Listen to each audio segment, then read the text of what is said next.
এখন আমরা কল্যাণী সংকটমোচন মন্দিরের সামনে উপস্থিত আছি। এখান থেকে আমাদের সিএসআর অ্যাক্টিভিটি চলছে এবং আইসক্রিম ডিস্ট্রিবিউশনের কাজ চলছে লোটাস সুইট ফাউন্ডেশনের পক্ষ থেকে।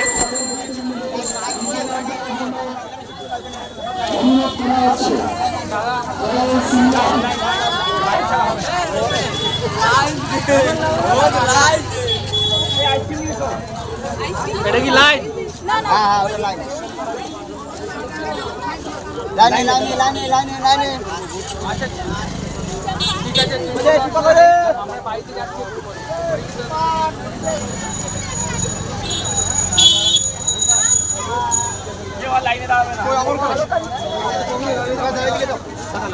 কল্যাণী সংকটমোচন মন্দিরের সামনে থেকে আমরা এখন আমাদের সিএসআর অ্যাক্টিভিটির জন্য 4,500 আইসক্রিমের কিছুটা অংশ ডিস্ট্রিবিউট করছি ফ্রি অফ কস্ট সাধারণ মানুষের উদ্দেশ্যে।